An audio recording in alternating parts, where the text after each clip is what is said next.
Bienvenidos a un nuevo programa de Short Time, un breve tiempo para reflexionar. Como comprobaré, cada vez digo Short Time un poquito mejor, ¿no? Al principio decía Short Time y un inglés me dijo, hermano, ¿eso qué palabra es? Digo, pues tiempo breve, y dice, no, así no se dice. Short Time, un breve tiempo para reflexionar. Bueno, vamos aprendiendo poco a poco porque aquí somos aprendiz de mucho y maestro de nada.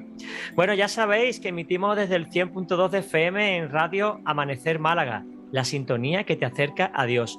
Y emitimos desde el 97.7 de FM Estéreo Visión Sevilla, la generación de cambio.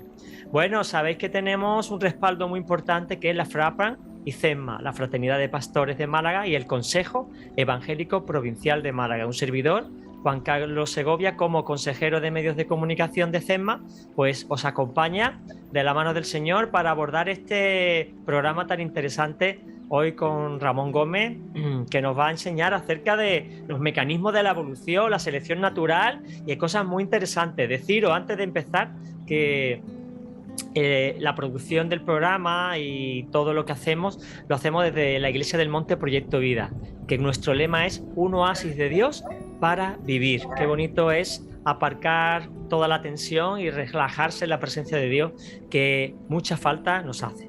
Bueno, pues damos la bienvenida a Ramón Gómez. Ramón, encantado de tenerte en el programa. Igualmente, Juan Carlos. ¿Cómo va por Luxemburgo la cosa? Pues aquí estamos pasando el invierno, medio helados. Tenía que ser al revés, pasar allí el verano y el invierno aquí en Málaga. Claro, sí, efectivamente, sí.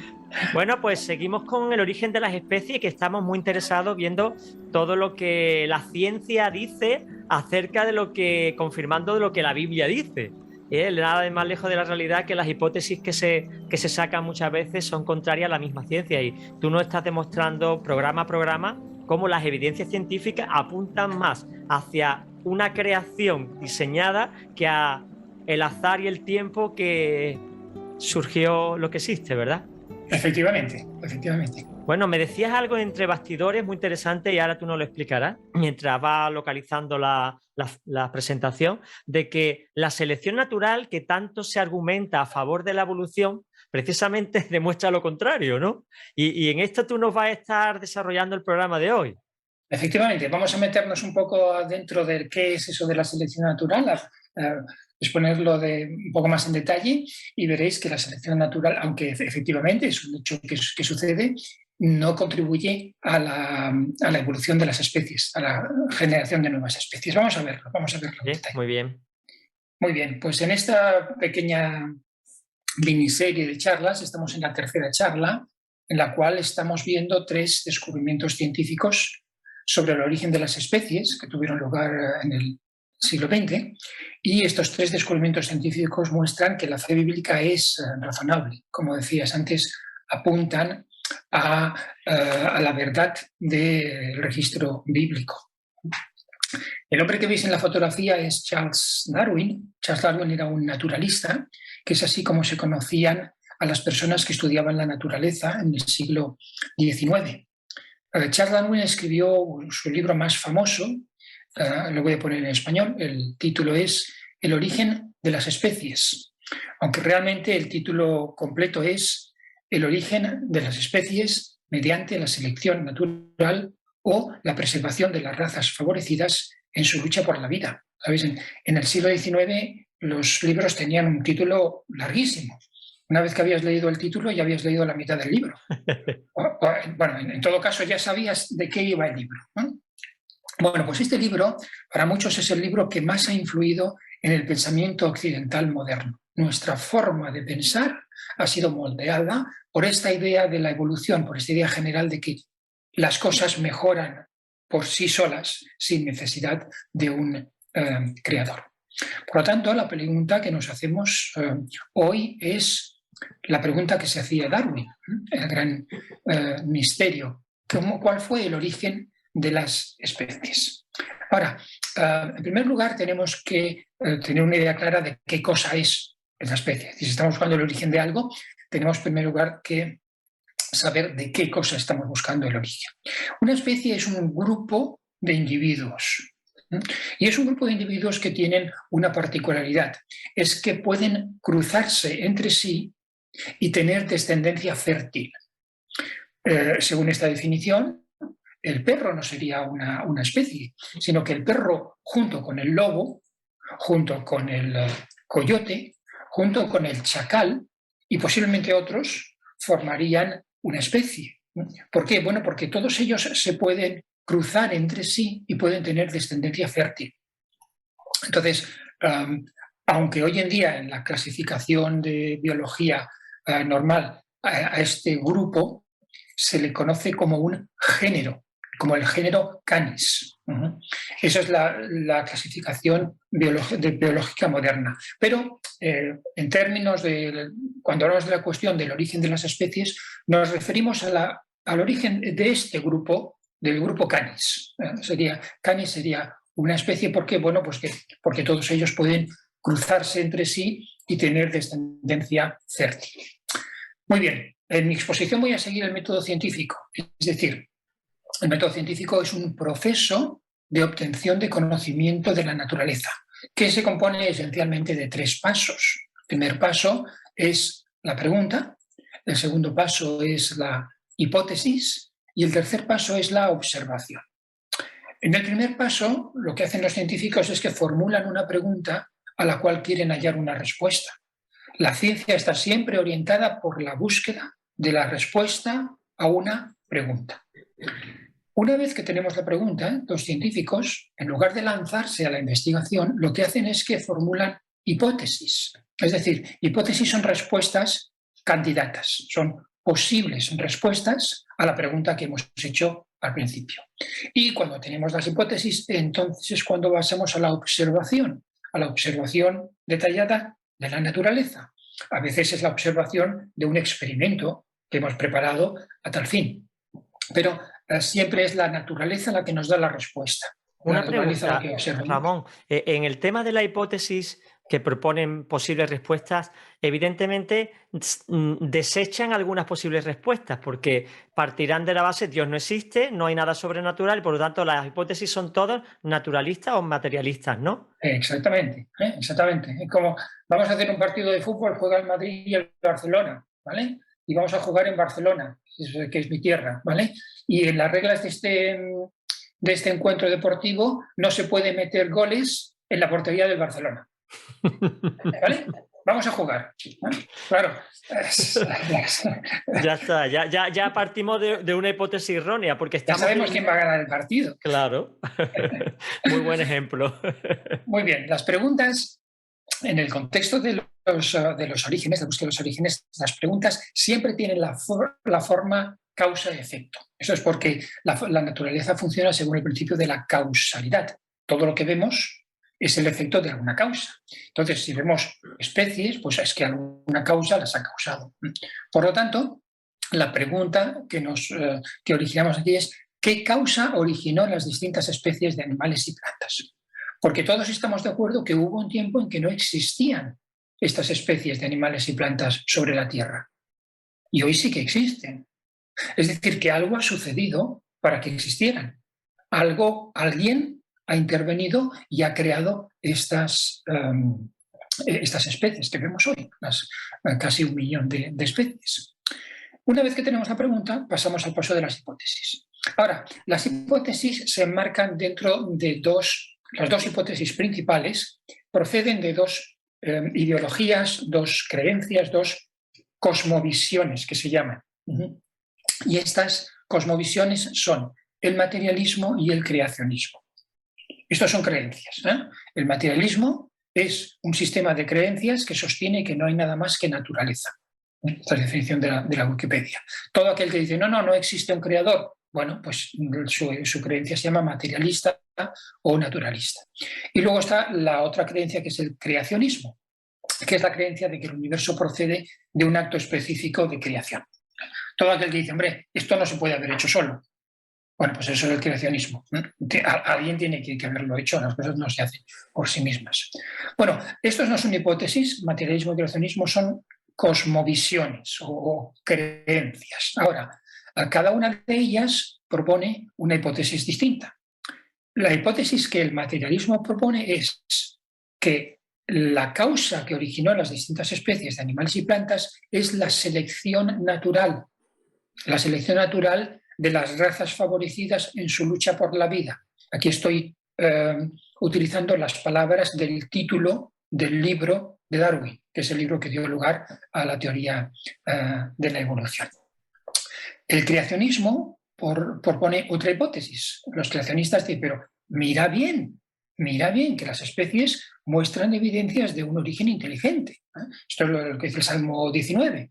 Los cielos cuentan la gloria de Dios, la naturaleza. Tú examina bien la naturaleza, que de eso se trata la ciencia, y verás que las especies muestran evidencias de un origen inteligente. Bueno, la hipótesis de los materialistas se llama la evolución o la teoría de la evolución, también se llama darwinismo, también se llama neodarwinismo y también se llama la teoría sintética. Pero nosotros vamos a llamarlo simplemente la teoría de la evolución, que es como comúnmente se conoce. La hipótesis que propone el creacionismo se llama el diseño inteligente. Y es esto, de que las distintas especies muestran evidencias de un origen inteligente. Y en este punto llegamos a lo que tú estabas diciendo antes. Muchos evolucionistas dicen, hombre, de estas dos hipótesis, la del diseño inteligente es falsa. ¿Por qué? Porque no hay ningún diseñador inteligente. Entonces ya podemos descartarla. Y como descartamos la del diseño inteligente, ¿qué nos queda? O la evolución. Pues ya está. Eso no es científico. Ahí estás imponiendo tus creencias. Estás diciendo, como yo no creo en un creador, pues no hay un creador. Pero Ramón, eso es fe. Porque sí, la sí. fe es creer que Dios no existe. O sea, hay fe sin poder demostrarlo. La convicción de lo que no se ve. Exactamente. La convicción de lo que no se ve. Están convencidos de que hemos llegado a existir por la evolución, aunque no lo veamos. El autor a los hebreos, de la carta a los hebreos, tenía una definición muy clara de fe que consiste con eso. Están imponiendo su fe sobre los hechos científicos. Entonces, lo que nosotros hacemos aquí es utilizar el método científico y vamos a pasar ahora al tercer paso, que es la observación. ¿Qué vamos a observar? Bueno, esencialmente, respecto al origen de las especies, en el siglo XX hemos hecho 3 grandes descubrimientos científicos. La complejidad irreducible, que la vimos ya hace 2 programas, el registro fósil, que fue el último programa, y los mecanismos de la evolución, que es lo que vamos a ver hoy. Claro, me vas a decir, pero Ramón, entonces la evolución, ¿sí o no? Porque primero parece que me estás diciendo que la evolución no es verdadera y ahora me dices que me vas a hablar de los mecanismos de la evolución. Bueno, el problema es que la palabra evolución tiene muchos significados, ¿no? Claro. Entonces, en la literatura se habla, estos son los mecanismos de la evolución. Entonces, bueno, vamos a ver esos mecanismos, ¿no? Vamos a ver esos mecanismos y vamos a ver si esos mecanismos, supongamos que sean mecanismos de evolución, vale, vamos a ver si crean nuevas especies o no. Porque la pregunta es, ¿estos mecanismos naturales crean o no crean nuevas especies? Bueno, solamente para recordarnos lo que vimos ya 2 programas atrás, la complejidad irreducible, que las funciones biológicas surgen de sistemas irreduciblemente complejos. No sé si te recordarás de la ratonera. ¿Te acuerdas de la ratonera? ¿Vale? Pues eso era complejidad irreducible. La última vez vimos el registro fósil, vimos que las especies aparecieron súbitamente con todos sus órganos funcionales.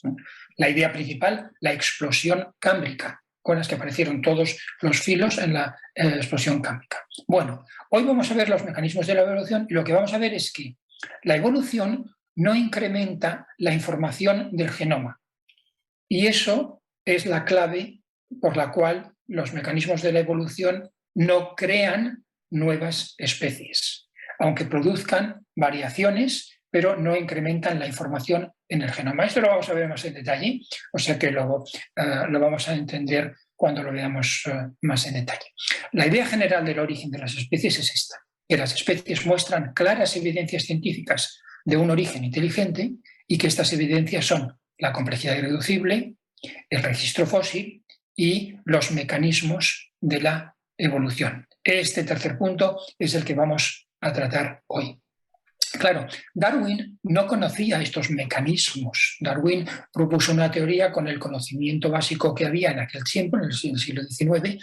Hoy han pasado más de 150 años y tenemos mucho más conocimiento científico precisamente de los mecanismos de la evolución. Y hoy vemos que estos mecanismos muestran que la fe bíblica es razonable. Por lo tanto, nuestra pregunta es qué causó el origen de las especies y como estamos siguiendo el método científico, lo único que tenemos que responder es cuál de estas dos hipótesis es la verdadera. No tenemos más que examinarlas las dos a la luz de la evidencia científica, a la luz del conocimiento científico. Por lo tanto, nos preguntamos, ¿qué nos dice la ciencia? Bueno, la ciencia nos va a decir que la selección natural tan solo produce variaciones dentro de un género. Y esto es lo que vamos a aprender hoy en nuestra discusión, que la selección natural no produce nuevas especies. Para entender este concepto, lo voy a desgranar en tres conceptos. Esta idea procede, entre otros, de este científico Michael Behe, que es doctor en bioquímica y profesor de la Universidad de Lehigh, en Ohio. Él ha escrito varios libros. Uno de ellos se llama Los límites de la evolución. Y en este libro él explica la idea principal. Dice, si bien la evolución puede producir cambios dentro de los géneros, existe un límite a la capacidad de la evolución para generar diversidad.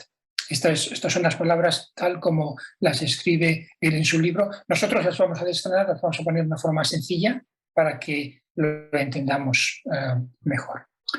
Vamos a dividir esta idea de que la selección natural no produce nuevas especies en tres conceptos que yo llamaría los tres conceptos básicos de la teoría de la evolución. Tres ideas separadas, las vamos a separar para entenderlas mejor. Estas tres ideas son, en primer lugar, la selección natural. Ese es el primer tema que vamos a tratar. Vamos a ver qué cosa es la selección natural, cómo funciona, y después veremos lo que se llama la microevolución, porque dentro de la teoría de la evolución hay dos partes, la microevolución y la macroevolución. Micro quiere decir pequeño y macro quiere decir grande. Entonces vamos a ver qué cosa es la micro y qué cosa es la macro. Pero primero vamos a empezar por la selección natural. Respecto a la selección natural, lo que tenemos que entender es esto, que la selección natural de las variaciones favorables causa la supervivencia de aquellos individuos mejor adaptados a su entorno. Esta frase es difícil de entender, yo lo entiendo, pero vamos a explicarla en detalle y verás como cuando la leamos dentro de un ratito ya tiene mucho más sentido. Para entender la selección natural tenemos que entender primero qué son las variaciones que se producen en los seres vivos cuando se reproducen. Vamos a ver qué son las variaciones. Luego veremos qué es la selección humana, porque los seres humanos seleccionamos estas variaciones. Y después veremos la selección natural. Una vez que entendemos la selección humana, entenderemos muy bien lo que significa la selección natural. Primero, ¿qué son eso de las variaciones? Vamos a ver. Yo me pregunto, ¿los seres vivos somos copias idénticas de nuestros padres? En absoluto. En absoluto, claro que no, ¿no? Aquí tenemos a papá y mamá conejos, ¿no? Que han tenido 5 conejitos, ¿de acuerdo? No son iguales, ¿no? Unos son más grandes, otros más pequeños, unos son de un color, otros son de otro, uno tiene el pelo largo, el pelo corto, ¿de acuerdo? Estas son las variaciones que produce la naturaleza. Al producirse los conejos y las bacterias y los pájaros varían, ¿no? Este famoso dibujo que se llama Los pinzones de Darwin. Darwin observó estas variaciones en el archipiélago de las Galápagos. Dijo, mira, los pinzones tienen un pico distinto. Unos lo tienen más corto, otros lo tienen más largo. Efectivamente, igual que los conejos, son distintos. ¿Por qué? Porque al reproducirse, los pinzones varían. Estas son las variaciones. Ahora, me gustaría explicar de dónde vienen estas variaciones haciendo un símil con una receta de cocina. Aquí tenemos a Alicia. Alicia es una señora que le gusta la repostería y hace pasteles, y aquí tenemos la receta que Alicia tiene para hacer un pastel. ¿De acuerdo? Alicia habla con su cuñada por teléfono y le dice a su cuñada, oye, pásame la receta, toma nota.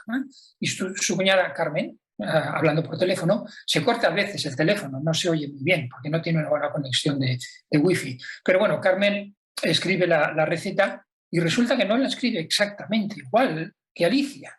Hay unas pequeñas variaciones, no mucha cosa, pero hay pequeñas variaciones. Vamos a ver. Así te sale el pastel de Alicia y así sale el pastel de Carmen. No son iguales, aunque proceden de la misma receta, como los conejos. Vienen de papá y mamá, pero no son todos iguales. ¿Qué ha pasado aquí?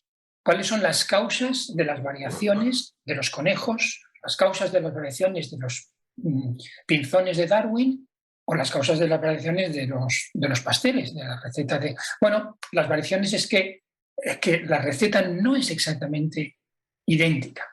Hay algunas variaciones.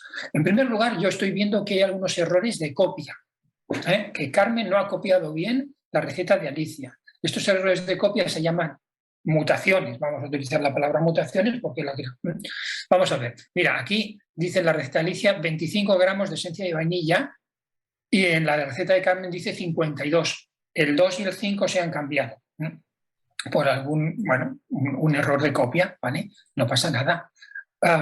Otro error es que en la receta de Alicia habla de 2 tazas de zanahoria rallada y en la de Carmen habla de 2 tazas de zanahoria tallada. Rallada y tallada no es lo mismo. Bueno, un pequeño error, una letra de diferencia, pero hay una diferencia. En la receta de Alicia se habla de media barra de mantequilla, mientras que en la receta de Carmen se habla de media jarra de mantequilla. Yo no sé cómo interpretar media jarra de mantequilla porque la mantequilla no viene en jarras. Eso es mucha mantequilla. Está mucha mantequilla, depende del tamaño de la jarra. Claro. Sí. Mientras que en la receta de Alicia hablamos de 140 gramos de azúcar, en la de Carmen hay 40 solo, el 1 se ha perdido por algún... No se han entendido bien. Estos son errores de copia. Que suceden en una receta de cocina y suceden en los seres vivos también, cuando nos reproducimos.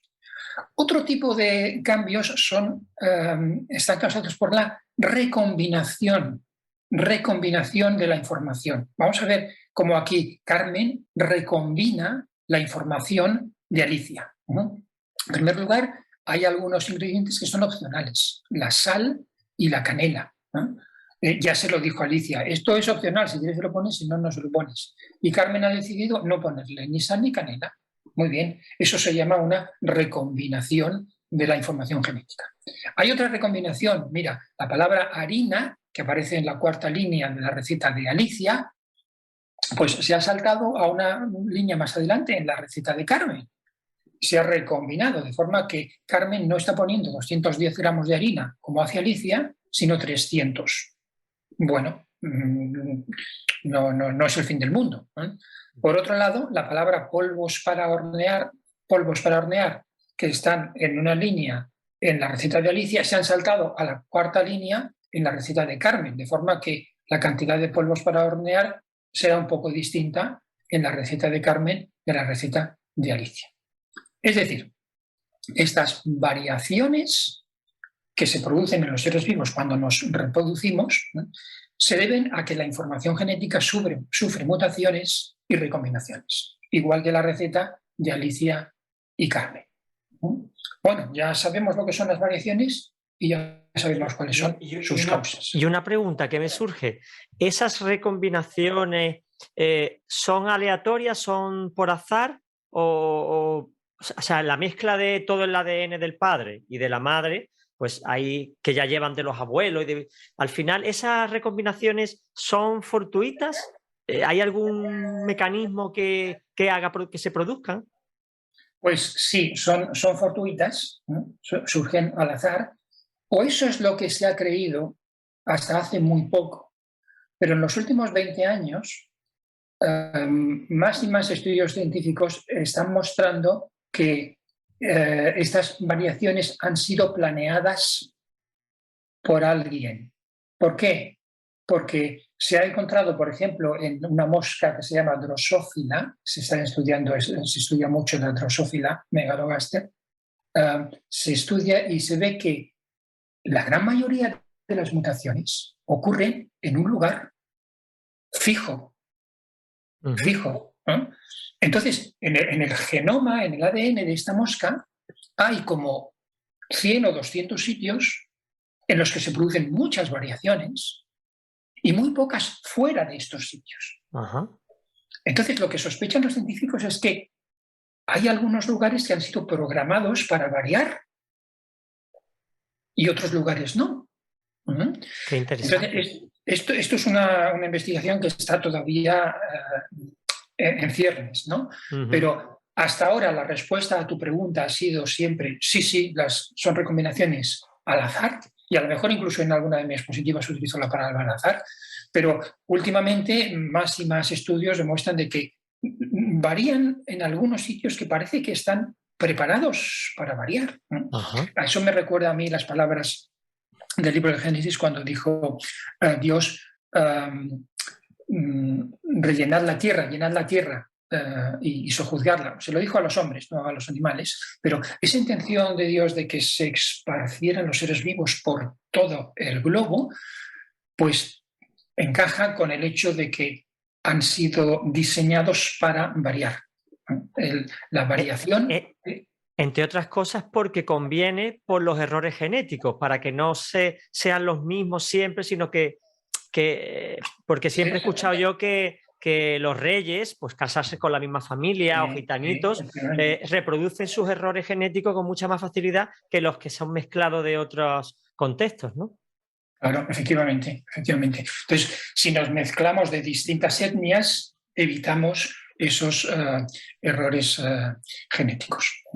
Pero lo que te estaba diciendo es que parece que los seres vivos, las especies, están diseñadas para variar. Ahora vamos a ver algunas variaciones y seguro que te va a sonar y vas a decir, pues esto parece que ha sido diseñado así. Es un poco como cuando vas a comprarte un coche, ¿no? Tú vas a, yo qué sé, voy a la tienda del BMW, ¿no? Y me quiero comprar un BMW. ¿Qué BMW quiero?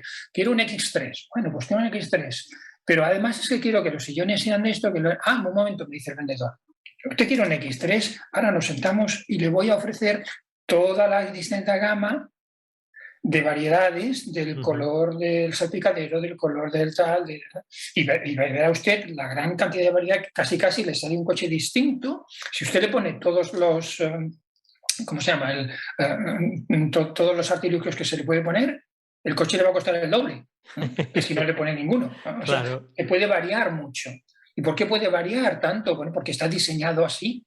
Bueno, los ingenieros lo han diseñado para dar satisfacción a muchos clientes. Es un coche básico, el modelo, el X1, el X2 y el X3, me parece que se llaman así, ¿no? Y dentro de cada uno existe mucha más variedad diseñada. Muy bien.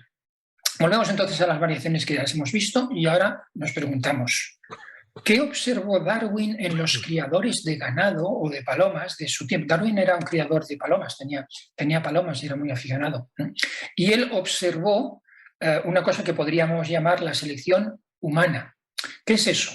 Bueno, que los humanos seleccionamos las ovejas que tienen más lana para que nos produzcan más lana, ¿no?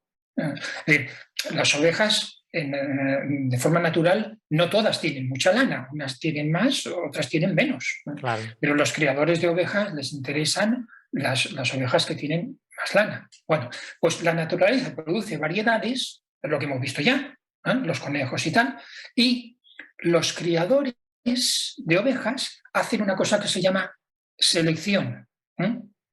Dejan que se reproduzcan solamente las que tienen más lana para conseguir ovejas que tienen lana. Lo mismo sucede con las vacas. Las vacas dan leche, pero las vacas no dan de forma natural tanta leche como dan las vacas lecheras. Las vacas, como todos los mamíferos, daban leche para sus becerros, no para nosotros. Claro, en la naturaleza produce algunas vacas que dan más y otras que dan menos. Esa es variación. Y claro, los ganaderos, como lo que quieren es vender leche, seleccionan y permiten que se reproduzcan aquellas vacas que dan más leche.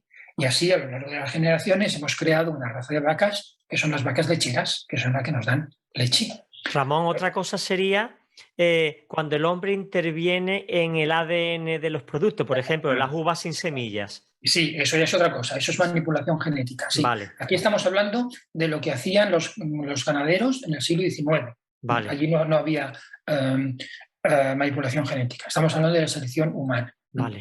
Lo mismo sucede con las plantas. Mira estas plantas que he puesto ahí abajo, el repollo, la col de Bruselas, el colinabo, la col rizada, el brócoli, el coliflor. A lo mejor en Málaga tenéis nombres distintos para estas plantas. Estos no son plantas distintas, son la misma planta. Son la planta Brassica oleracea. Lo que sucede es que los agricultores los han ido modificando a lo largo de las generaciones, una para tener más hojas, otra para tener más flores, otra para tener más tallo, y así han creado estas distintas variedades que son el producto de la selección humana. La naturaleza ofrece la variación y el ser humano impone la selección. Los agricultores causan que se reproduzcan las variedades más alimenticias, pues en este caso el repollo, la col, el coliflor y otras. Vamos a ver un poco más en detalle cómo funciona esta selección humana. Imagínate que yo soy un ganadero que quiero criar ovejas, quiero ganarme mi vida criando ovejas. Pues empiezo comprando 2 ovejas que tienen un pelaje medio. La M aquí significa medio, ni largo ni corto. Compro un macho y una hembra y los dejo que la naturaleza siga su curso. Y dejando que la naturaleza siga su curso, la ovejita y el ovejito me producen ovejas. Me producen 6 ovejas distintas. Variación. No todas tienen el pelo de medio, algunos la tienen corto. Las 2 de la izquierda tienen el pelo corto. Las 2 del centro tienen el pelo medio y las 2 de la derecha tienen bastante pelo, tienen el pelo largo. Por supuesto la L. Muy bien, ¿qué es lo que voy a hacer ahora? Ahora voy a hacer selección. Selección quiere decir, voy a evitar que se reproduzcan las que no tienen el pelo largo. Las pondré aparte y dejaré que se reproduzcan las que tienen el pelo largo. Estoy haciendo selección humana. Cojo las 2 que tienen más lana, un macho y una hembra, dejo que se reproduzcan y la naturaleza me produce una nueva generación de ovejas. Esta vez ya hay más individuos con el pelo largo, los 3 de la derecha. ¿Por qué? Porque he partido de un macho y una hembra que tenían el pelo largo. Y los de la izquierda, bueno, a la izquierda de todo tenemos una que tiene el pelo corto y 2 que tienen el pelo medio. Esta es la variación que me produce la naturaleza. Ahora, yo como ganadero impongo la selección. Dejo que se reproduzcan solo aquellas 2 que tienen el pelo más largo y las otras las pongo aparte para que no se reproduzcan. Eso es la selección humana. Entonces, dejo a la naturaleza que siga su curso y ahora tengo una nueva generación en la que tengo todavía más ovejas de pelo largo y solamente tengo una que tiene el pelo medio. Y esta es la variación que me ofrece la naturaleza y ahora yo como ganadero selecciono a las 2 que tienen el pelo más largo, dejo que éstas se reproduzcan y la naturaleza me ofrece una nueva generación de ovejas y ahora sí todas tienen el pelo largo. Eso es la selección humana. He ido seleccionando las variaciones que a mí me interesaban. Entonces, todo esto se puede describir con la siguiente frase. La selección humana de las variaciones favorables para mí, no para la oveja, para mí, causa la supervivencia de aquellos individuos, de aquellas ovejas, mejor adaptadas a las necesidades del hombre. Las voy causando que sobrevivan solo las que tienen mucha lana. Eso se llama la selección humana. Este es el resumen de la selección humana, que el hombre causa que se reproduzcan aquellos animales y plantas mejor adaptados a sus necesidades. Ahora, la gran idea de Darwin viene aquí. Darwin dijo, espérate tú, ¿la naturaleza también hace lo mismo que los criadores de ganado? Claro, la naturaleza no es una selección humana, pero hace una cosa que podríamos llamar selección natural. Claro que sí. Mira, vamos a imaginar en la naturaleza que hay dos ovejas que tienen el pelo medio, ni corto ni largo. Vamos a imaginar que estas ovejas son un macho y una hembra, tienen descendencia, tienen 6 ovejas que en la naturaleza producen esta variedad.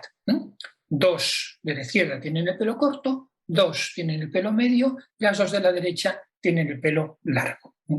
Ahora, imagínate que viene un invierno muy frío, pero más frío que los inviernos de Luxemburgo, más frío que los inviernos de Siberia.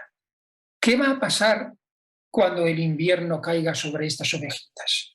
Bueno, las pobres que tienen el pelo corto pues no van a sobrevivir al frío, ni las que tienen el pelo largo, medio. Solo aquellas que tienen el pelo largo sobrevivirán al invierno. ¿Qué es lo que está haciendo el invierno? El invierno está haciendo lo mismo que el criador de ovejas. Claro. Está seleccionando aquellas que tienen el pelo más largo. Estas 2 llegarán a la edad adulta y tendrán descendientes. No serán todos iguales. Algunos tendrán el pelo corto, como la oveja de la izquierda, 2 el pelo medio y estas 3 de la derecha que tienen el pelo largo. Ahora viene otra vez un invierno más frío todavía que el invierno anterior. ¿Qué va a pasar? ¿Cómo va a actuar el invierno sobre esta generación de ovejas? Bueno, pues aquellas que no tienen el pelo largo, las pobres, no van a sobrevivir el invierno. Solamente sobrevivirán aquellas que tienen el pelo largo. La naturaleza está ejerciendo una selección de la misma forma que el cuidador de ovejas, que el ganadero, hace cuando quiere seleccionar ovejas que tengan el pelo largo. Claro. Una nueva generación. Y esta vez, como solamente quedaron vivas las que tienen el pelo largo, al reproducirse tenemos una nueva generación en la cual muy pocas tienen el pelo medio, de largura media, ninguna tiene el pelo corto y la mayoría tienen el pelo largo. Y ahora viene todavía un invierno más frío que el anterior. ¿Qué sucede? Pues las que no están bien adaptadas para el invierno, las que no tienen el pelo bien largo, las que no están bien protegidas, no consiguen pasar el invierno y la naturaleza ejerce esta acción de selección. La naturaleza, por ejemplo, un invierno muy frío, causa que se reproduzcan solo las ovejas más lanudas. Y al invierno siguiente, allá sí que el frío ha acabado con todas las que tenían el pelo corto, el pelo medio, y solamente quedan las de pelo largo. Claro, es decir... Otra forma de selección sería lo de los leones, que van a por la enferma. Quitan a lo enfermo, lo débil, y se reproducen las más fuertes, ¿no? Las ciervos más fuertes. Efectivamente. Cuando un león, una leona, que es la que caza, se lanza a cazar gacelas, la que menos corra es la que la va a pillar y al final pues, quedan siempre las gacelas fuertes. En resumen, la selección natural de las variaciones favorables a la naturaleza, en este caso, no favorables a mí. Exacto. Favorables al entorno, causa la supervivencia de aquellos individuos mejor adaptados a su medio ambiente. El medio ambiente ha tomado el papel del criador de ovejas. Aquí tenemos, por ejemplo, la diferencia entre el oso pardo y el oso polar. ¿Quién ha creado al oso polar? Los ganaderos, no, los hombres no hemos creado.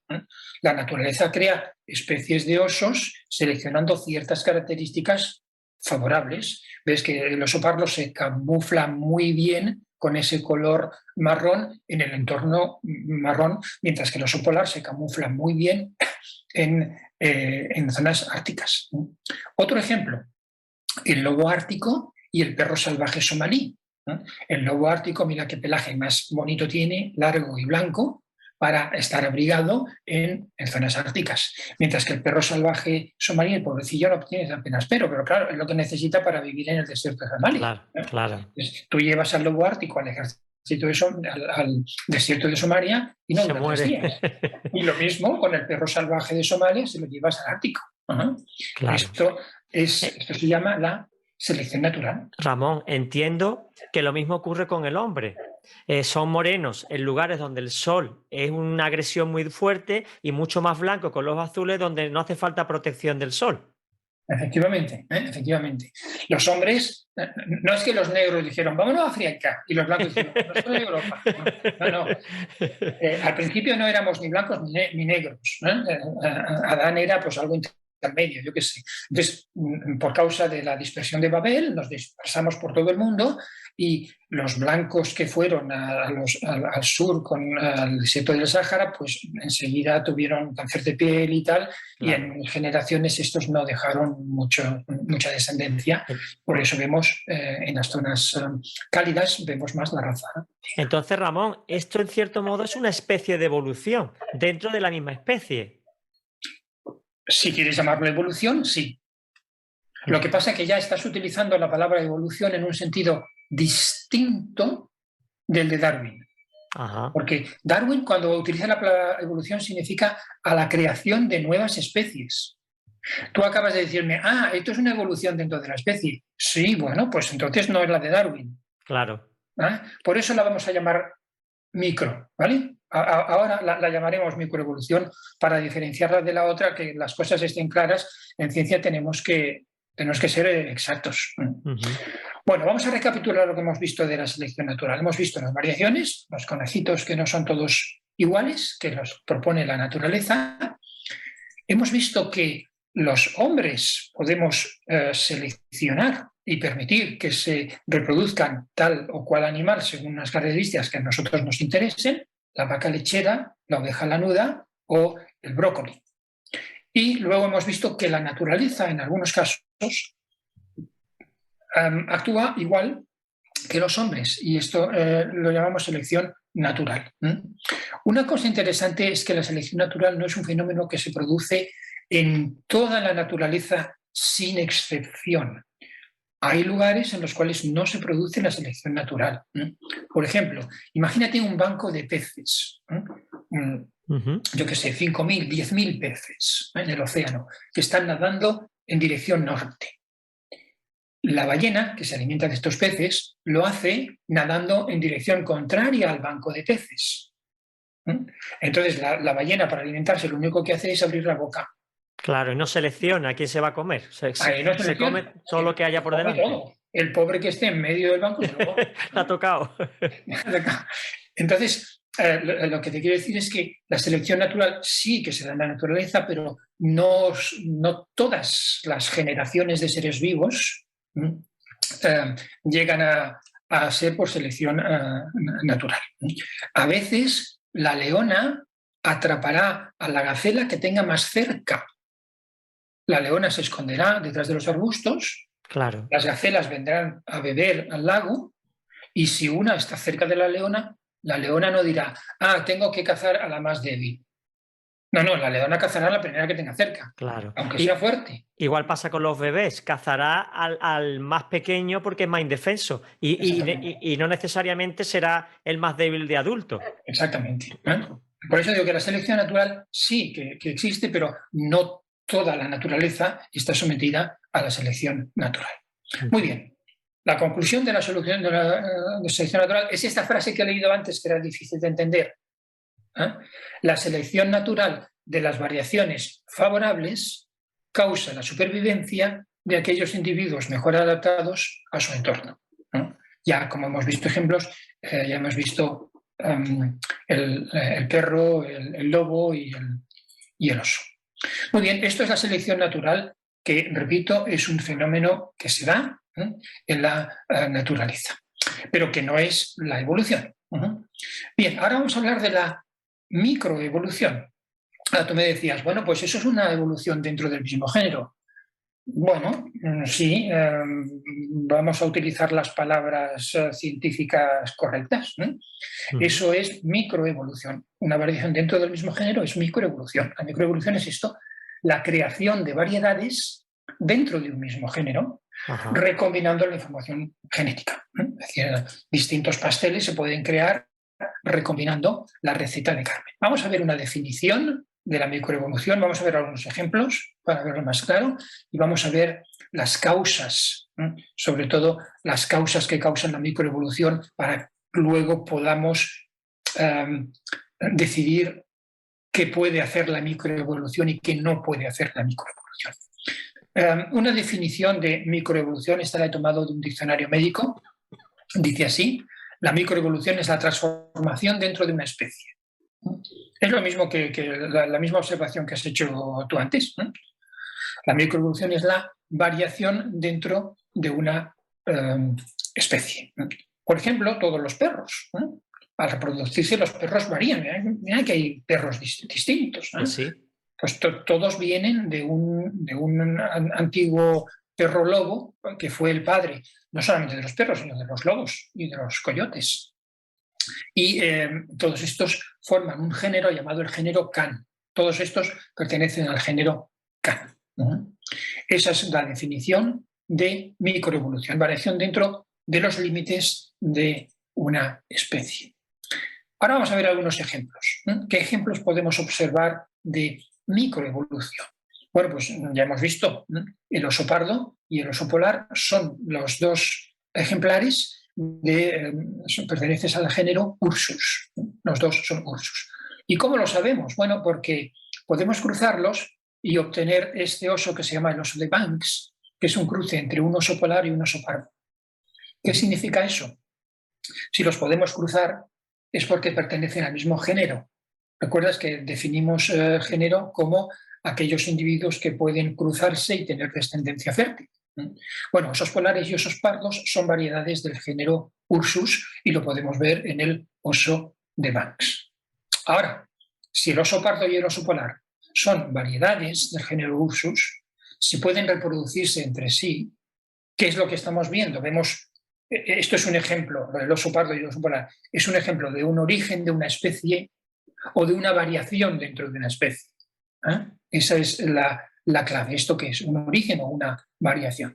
Lo mismo sucede con el león y el tigre. El león y el tigre son variedades de un género llamado género pantera. ¿Cómo lo sabemos? Porque se pueden cruzar. Un león y un tigre se cruzan, un león y una tigresa se cruzan y producen un ligre, que es el animal que veis ahí. Es un aspecto, como un gigantesco león con rayas de tigre difusas, su pelaje es entre el naranja y el amarillo. Ligre. Nunca lo había visto. Un tigre, un cruce entre un león. Claro, normalmente los leones y los tigres no se cruzan, ¿no? Porque a los machos leones no les atraen mucho las hembras tigres. Bueno, una pregunta. ¿Y esto es fruto de la relación sexual de ellos o se ha implantado el esperma de un león en una... No, es el hombre. Esto lo ha provocado el hombre. Exactamente. No sé si lo han hecho de forma artificial o simplemente de forma natural dejándolos que convivan. Eso no lo sé. Vale. Pero es el hombre el que en la naturaleza no es normal que, bueno, a menos que se dé una situación en que encontres un macho león y una hembra tigresa que estén encerrados juntos, claro, y no puedan buscar. Esto que ves aquí es un tigón. Un tigón es el cruce entre un tigre y una leona. Antes hemos cruzado un león y una tigresa, pues ahora hemos cruzado un tigre y una leona y sale eso, un tigón. Eso nos muestra... ¿Crees que vas a decir que era un tigre ligón?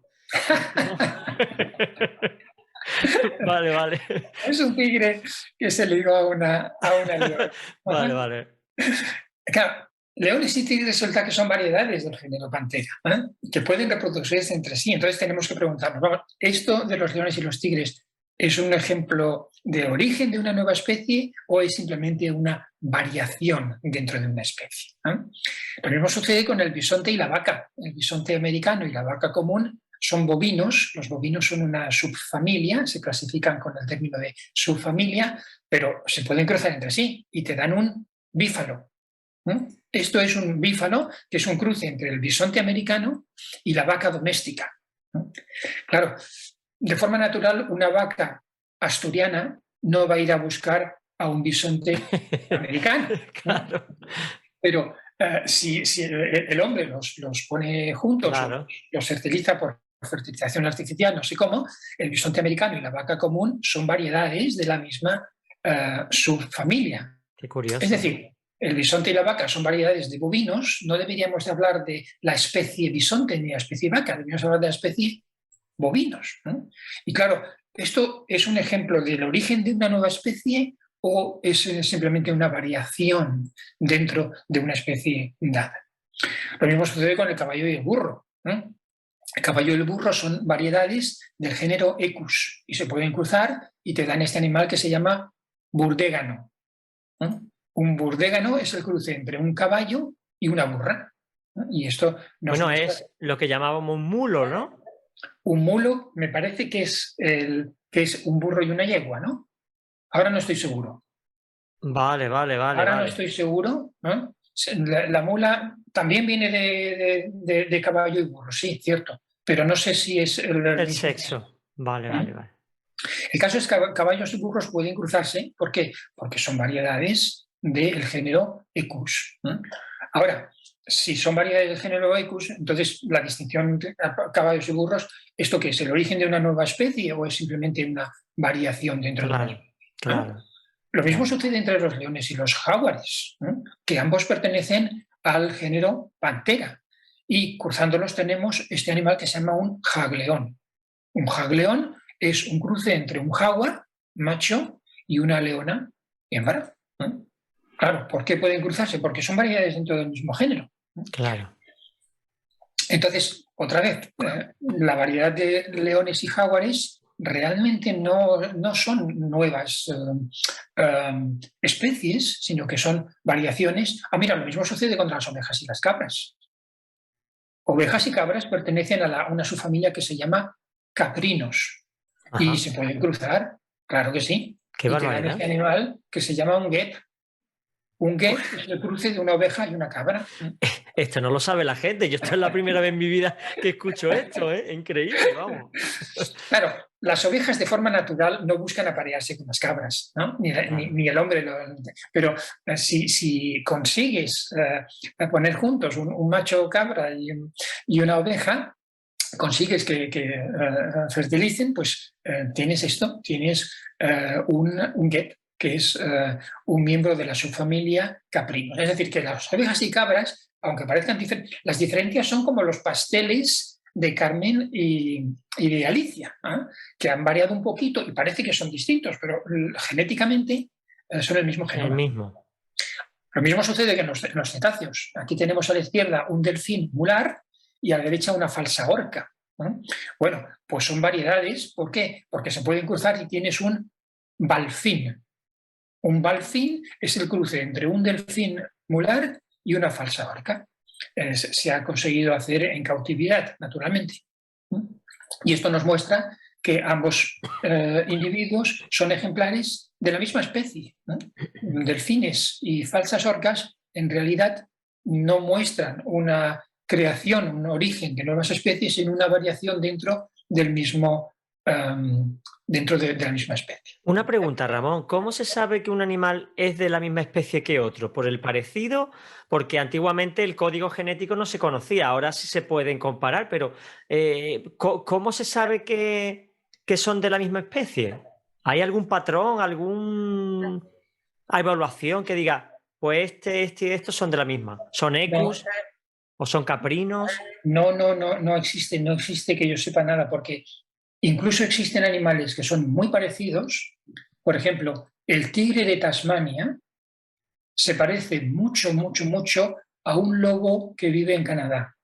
Ujú. Si los pones uno al lado del otro, parecen hermanos. Sin embargo, estos sí que son dos especies distintas, el tigre de Tasmania y este lobo, no recuerdo ahora su nombre, aunque aparentemente su apariencia exterior sea que son muy parecidos. Entonces, ¿cuál es el patrón para decir es de la misma especie o no lo es? Que Y se cruzan y tienen descendencia fértil. esa es la única real prueba evidente para que diga, este pertenece a esta especie. Vale, vale, vale, vale. Aquí lo que estamos hablando de cuáles son las especies originales. Entonces, esta investigación de cruzar leones y tigres y burros y caballos la llevan a cabo los científicos creacionistas, no nosotros. ¿Por qué? Porque ellos parten de la hipótesis de que las especies que nosotros vemos hoy son variedades de las creadas originalmente por Dios. Vale, Entonces, vale. claro, Adán puso nombre a los animales y lo hizo en un día. Eso significa que no tenía muchos animales que poner nombre, porque en un día no da para mucho.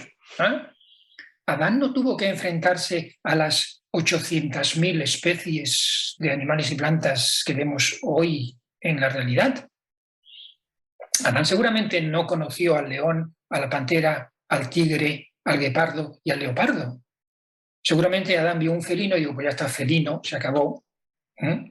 ¿Qué más da? Y luego, con el tiempo, se ha producido la variación que vemos hoy. Entonces, los científicos creacionistas están muy interesados en intentar averiguar cuáles eran las especies originales.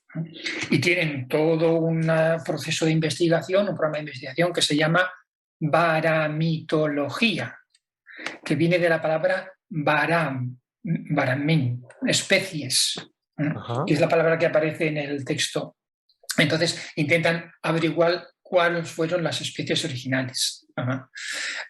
Y eso, bueno, se está a base de cruzar y tal. Pero una cosa segura, aquellas especies que tienen un número distinto de cromosomas, por ejemplo, el chimpancé y el hombre creo que tiene 33, el chimpancé 33 y el hombre 32, esos no se pueden cruzar, porque ya el número de cromosomas es distinto y no hay forma de empalmarlos. Eso es seguro que no. Muy bien, estamos hablando de la microevolución, las variedades dentro de una especie, y ahora volvemos a los pinzones de Darwin. Aquí tienes 4 pinzones con los distintos nombres que Darwin le puso. La revista National Geographic publica un artículo en el año 2015 y dice: el ADN revela cómo evolucionaron los pinzones de Darwin. Cuando leemos este título decimos, pues el ADN es una prueba de la evolución. El ADN revela cómo evolucionaron los pinzones de Darwin. Efectivamente, dice, los científicos que estudiaron en detalle el ADN de estas aves han encontrado un fragmento de código genético que contribuye a la sorprendente variación de la forma del pico. Esto es lo que yo te estaba diciendo antes. Hay un lugar en el genoma de los pinzones que tú lo puedes cambiar todo lo que tú quieras y obtienes muchos picos, pero es siempre ese lugar. Entonces parece como si los pinzones hubieran sido diseñados para que el pico cambiara. O para que cambiaran dentro de la misma especie y no de una especie a otra. Pues claro, si tú cambias todo el ADN de un ser, puedes crear otro ser distinto. Entonces, son variaciones dentro de la misma especie. Claro, reduciendo el patrón donde puedes modificar, ya no puedes modificar a otra especie, sino dentro de la misma. Tiene sentido. Exactamente. Claro. Exactamente. Ahora, fíjate tú la utilidad de tener un pinzón, una raza, una especie de pinzones, cuyo pico varíe. Porque se ha estudiado que en las Islas Galápagos, los científicos han estudiado que a veces hay épocas de sequía. Cuando hay una época de sequía, las plantas no producen semillas y los pinzones no pueden alimentarse. ¿Qué sucede?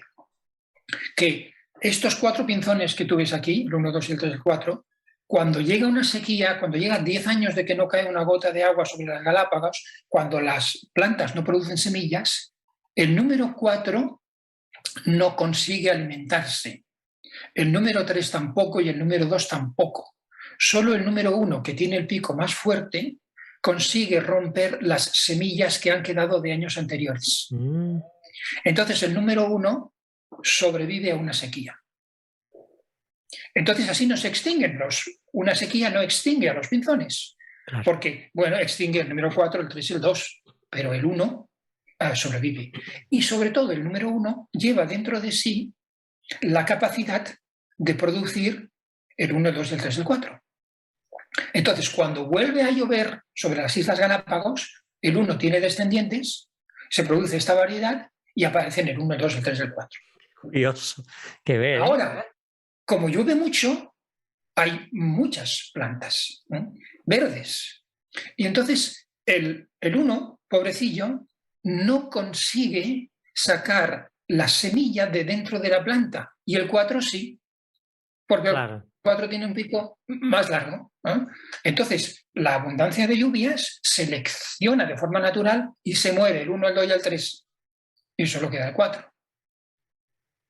Así no se extinguen los pinzones. Entonces, esta variedad, a mí me parece que alguien lo ha pensado. Alguien ha pensado, vamos a hacer unos pinzones de forma que puedan resistir tanto a la sequía como a la lluvia, tanto al frío como al calor, como los osos, como los perros.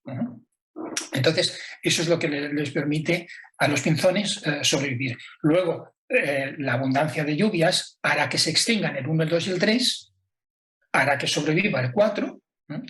Y luego el 4 tendrá descendientes como el 1, como el 2 y como el 3. Claro. ¿No? Esto se llama un fenotipo cíclico, quiere decir que va dando vueltas de forma que puede sobrevivir en distintas estaciones y puede adaptarse a distintos climas. De todas formas, lo que estoy diciendo aquí es que esto es una variación dentro de la misma especie. Los pinzones no dejan de ser pinzones por mucho que varíe su pico. Ahora, los pinzones de Darwin que vemos en los libros de textos como una evidencia de la evolución, debemos de preguntarnos, ¿los pinzones de Darwin son un ejemplo de un origen de una nueva especie o de una variación dentro de una especie existente? Claro, si son una variación, entonces, ¿por qué los evolucionistas presentan los pinzones como ejemplo de evolución?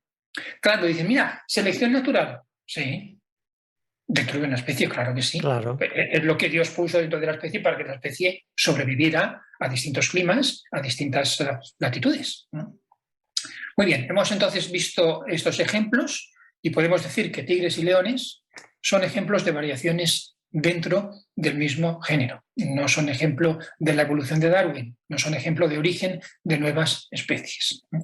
Es que fíjate, Ramón, una cuestión que se me plantea ahora.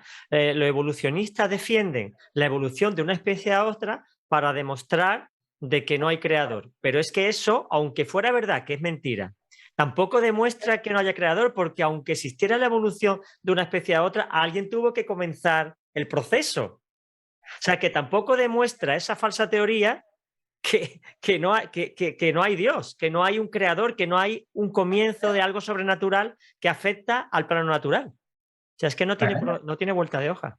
Claro, son las dos ovejas que yo compré con el pelaje medio ya tenían dentro de sus células la capacidad de producir muchas ovejas distintas. Entonces, eso no demuestra nada. Lo difícil es explicar de dónde salieron las primeras ovejas, claro, las que tenían ya la capacidad de variar tanto. ¿De dónde salieron los primeros pájaros? Muy bien. Y ahora, el tercer aspecto que quisiera tratar es las causas de la microevolución. ¿Por qué? Porque vamos a ver los límites, hasta dónde puede llegar la microevolución. Vamos a meternos un poco dentro del genoma de la especie, ¿eh? Y vamos a ver cuáles son las causas. Y lo vamos a ver con la receta de cocina. Con la receta de cocina de Alicia y de Carmen, ¿eh? Porque son las mismas causas, ¿vale?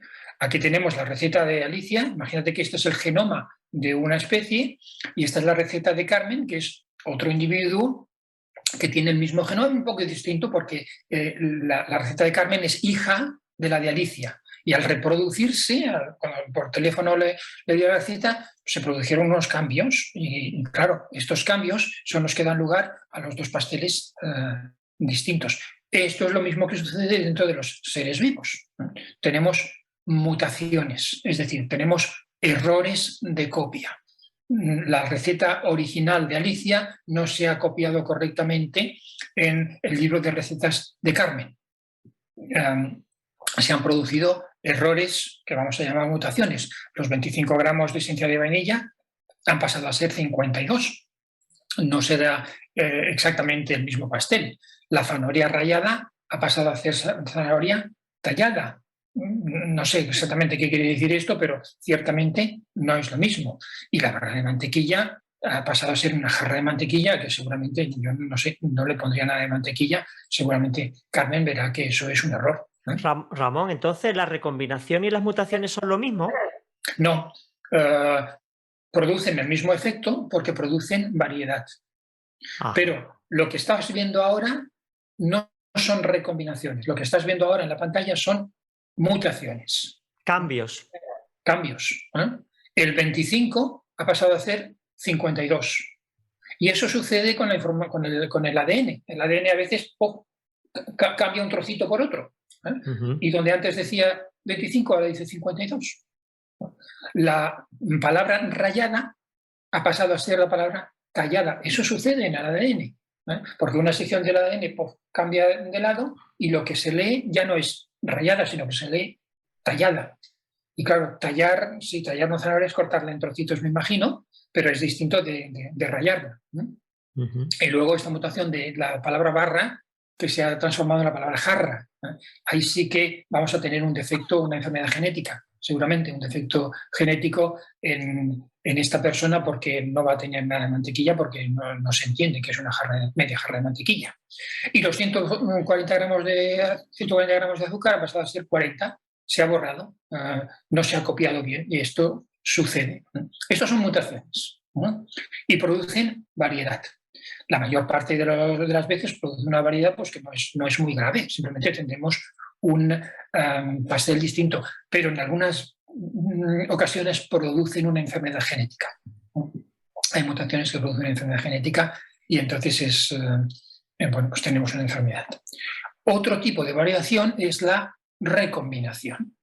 Y este parece que está más bien programado. Es decir, en la receta de Alicia ya te había dicho Alicia, si quieres pones una pizca de sal y si no, no. Y también te había dicho, si quieres pones 100 gramos de canela y si no, no los pongas. Bueno, pues dentro del ADN de los seres vivos, también a veces hay secciones que podemos, se dice, en biología se dice expresar. Algunas pueden expresarse y otras pueden no expresarse. No pasa nada. Lo que hacemos así es crear variedad. Pero luego tenemos aquí este otro cambio, harina, la palabra harina, que ha saltado de una línea a otra, y la palabra polvos para hornear, que ha saltado de una línea a otra. Estos son recombinaciones y efectivamente esto es lo que hace que no todos los conejos sean iguales, porque el material genético se ha recombinado igual que cuando copiamos una receta. Entonces, es lo que sucede. Las variaciones dentro de un mismo género son causadas ¿por qué? Bueno, pues por las mutaciones y por la recombinación de la información genética. De forma que todos los felinos que vemos hoy en día, el gato doméstico, el leopardo, el tigre, la pantera, son el resultado de la recombinación de una información genética que estaba ya presente en el antepasado común a todos los felinos. Claro, los evolucionistas dicen, pues claro, mira, evolución, sí, pero esto no es el origen de una especie. Todas estas especies que ves en la línea de abajo ya estaban presentes en el ADN del antepasado común, porque si no, no tendríamos esta variedad. Esta variedad es simplemente la copia de la copia de la copia de la copia, originalmente. Entonces, no debemos confundirnos. Esto que estamos viendo es microevolución causada por la recombinación del material genético. O sea, la microevolución es las mutaciones dentro de la misma especie poco a poco van variando en función del hábitat y de muchas circunstancias. Exactamente. Se le llama luego, microevolución, ¿no? Microevolución. Exactamente, microevolución. Y luego la naturaleza interviene seleccionando a unas y otras, de forma que tenemos a unos animales en el Polo Norte y otros en el desierto del Sáhara. Claro, la diferencia entre la selección natural y la selección humana es que el hombre normalmente estropea la naturaleza porque lo hace para su egoísmo y la naturaleza es mucho más equilibrada, ¿no? Supongo. Vale. Exactamente, y por eso tenemos las macrogranjas. Que están famosas ahora. El cual se habla mucho. Ahora, quiero que notes te voy a decir una frase para que juzgues a ver si es cierta o no. Un creyente evangélico está en clase de biología y su profesor evolucionista le dice: toda la variedad biológica que vemos hoy procede de la evolución.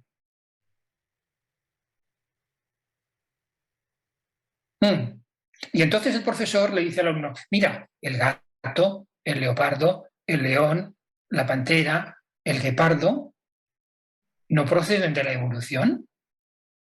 Los que vemos hoy, ¿proceden o no proceden de la evolución? Y el pobre estudiante evangélico dice: pues sí, pues entonces la Biblia no es cierta.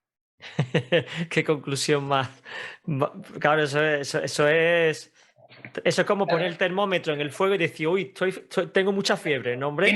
Tiene fiebre, claro. Eso es. Eso es. Claro, las que vemos hoy, sí, las que vemos hoy son el producto de la microevolución, claro que sí. Pero el problema que nos ocupa es el origen de las especies, es decir, el origen del felino.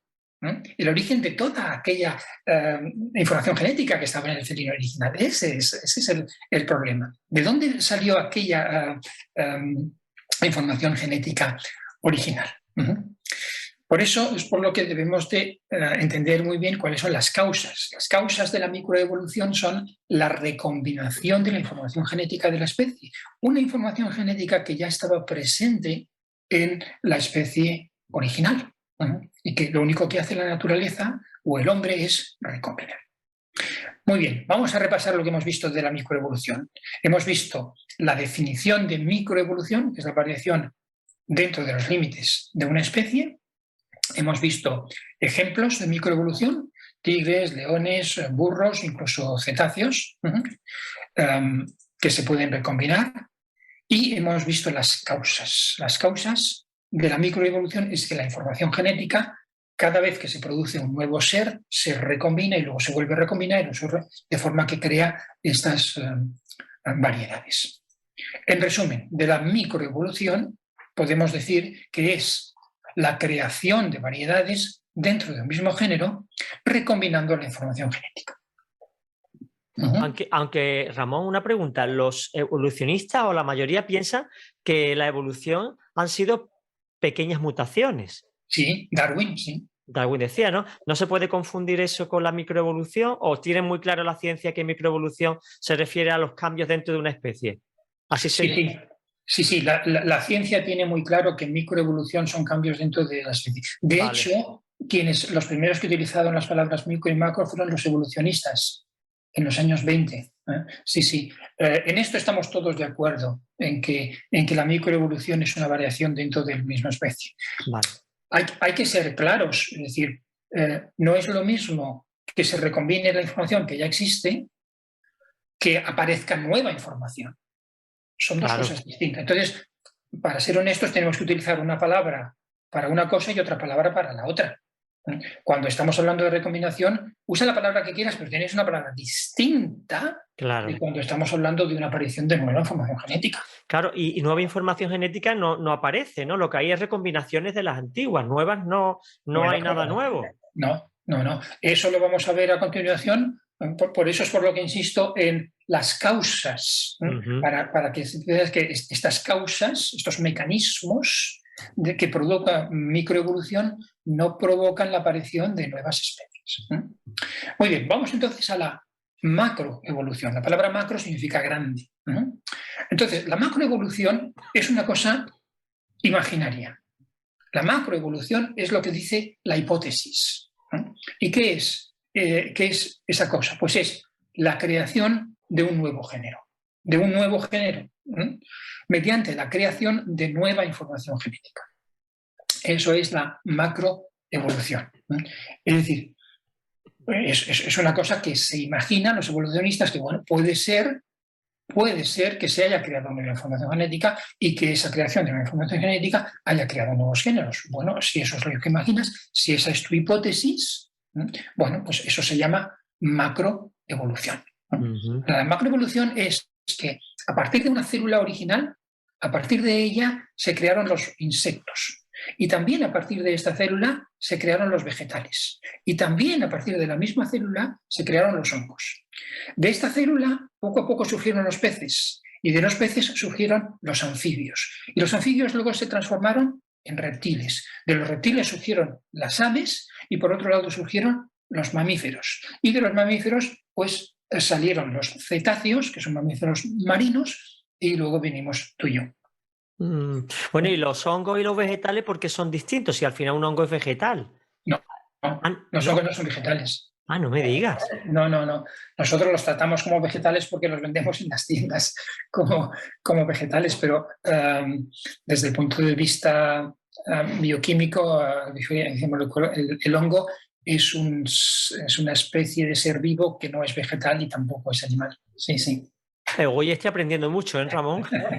Sí, sí. Lo que pasa es que luego es como el plátano lo llamamos una fruta, ¿verdad? El plátano Sí, no es una fruta, ¿no? mira, aquí tengo uno para Ahí que... viene el plátano, vamos. No es No una es una fruta, fruta, no, es un no, vegetal. no, no, no. Es vegetal, sí, pero no contiene la semilla como una manzana o como una naranja o una mandarina. Pasa, claro, en la frutería los ves juntos y entonces lo llama fruta. Bueno, biológicamente el plátano no es una fruta. Pues los hongos tampoco no son ni Vale, animales ni vegetales, lo cual es mucho más problemático para los evolucionistas porque tienen que explicar cómo la misma célula por un lado se transforma en hongo y por otro lado se transforma en mosquito, claro, ¿no? claro. Bueno, pues eso es la macroevolución, la aparición de nuevos géneros distintos. Aquí no estamos hablando de distintos tamaños de pico o distintos pelajes de la oveja o distintos color de pelo de los osos, no. Estamos hablando de la transformación de una célula original en una fresa, un escorpión, un pulpo o un águila, la creación de nuevos géneros. Eso es la macroevolución. Ahora vamos a reflexionar un poco en qué es, cómo tiene que hacerse para crear un nuevo género, para crear un nuevo órgano y para crear una nueva información genética, porque de eso se trata la macroevolución. Primero, quiero que pensemos en la creación de un nuevo género. ¿Qué se requiere para crear un nuevo género, una nueva especie distinta de la anterior? Pues la cosa es muy sencilla, ¿eh? No es muy difícil. Para crear los anfibios tienes que ponerles patas. ¿Por qué? Porque los peces, de los cuales evolucionaron los anfibios, no tenían patas. Entonces, tarde o temprano, en algún momento, las aletas de los peces tuvieron que transformarse en las patas de la rana.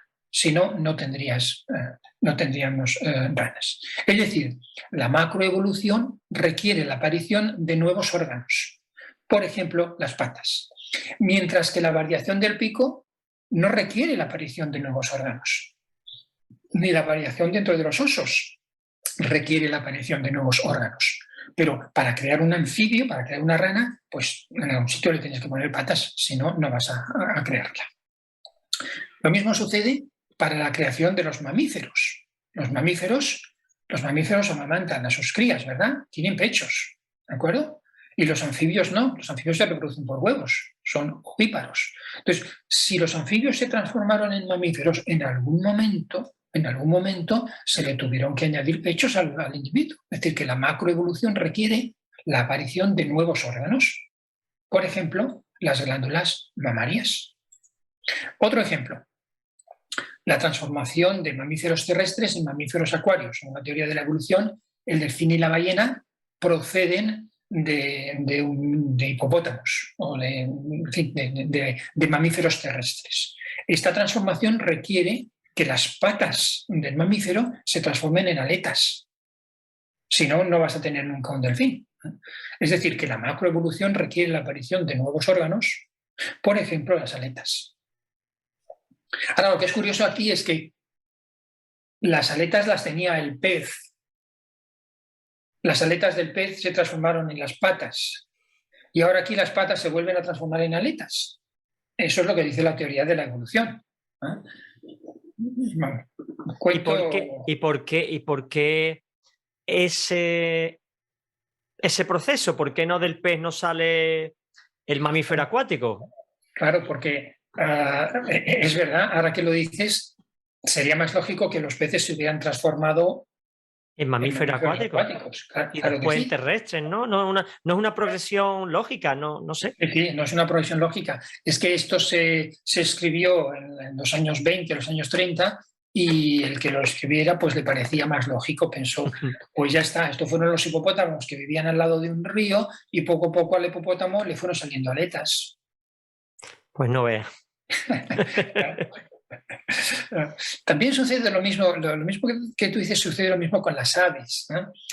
Según la teoría de la evolución, las aves proceden de los reptiles, ¿no? Del cocodrilo o de la lagartija claro, para transformar un reptil en una ave hace falta que le pongas alas, ¿verdad? ¿Y para qué le vas a poner alas si ya había reptiles que tenían alas? En el pasado hubo un reptil que se llama pterodáctilo que ya tenía alas. ¿No sería más lógico que fuera el reptil que tenía alas el que se transformó en ave, que no el otro? Claro. Bueno, pues sí, pero es que es así como se escribió la teoría de la evolución. Ahora ya no la pueden cambiar. Claro. Muy bien, entonces, sea lo que sea, la aparición de un nuevo género implica la aparición de un nuevo órgano, porque los géneros tienen distintos órganos los unos de los otros, ya está. Cuando cruzamos un caballo y un burro no aparece ningún nuevo órgano, ni como cuando cruzamos un delfín y una orca, tampoco. Pero si quieres transformar un reptil en un ave, tendrás que ponerle nuevos órganos en algún momento. Bueno, ¿y qué tiene que pasar para que aparezcan nuevos órganos? ¿Por qué nosotros tenemos manos y no tenemos aletas? Bueno, pues según los evolucionistas, lo que tiene que suceder es que tú dejes a la microevolución mucho tiempo. Y ya está. Ya hemos dicho que la microevolución puede transformar un lobo en un perro, ¿verdad que sí? ¿Por qué? Porque si aplicamos la selección natural durante cientos de años, hace cientos de años no existían los perros, hoy sí, pues el lobo acaba siendo un perro. Si esto puede hacerlo la naturaleza en 100 años, imagínate tú lo que no hará la naturaleza en miles de millones de años. Pues es capaz de coger una célula y crear un ser humano, ¿no? Pues no. Pues no.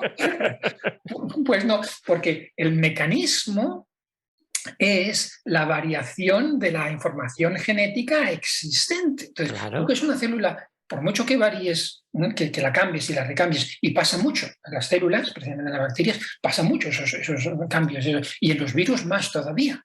Los virus, los cambios son todavía muchísimo mayores, ¿no? Pero el virus acaba siendo un virus y la bacteria siempre es una bacteria, una célula Claro. siempre es una célula, ¿no? Claro.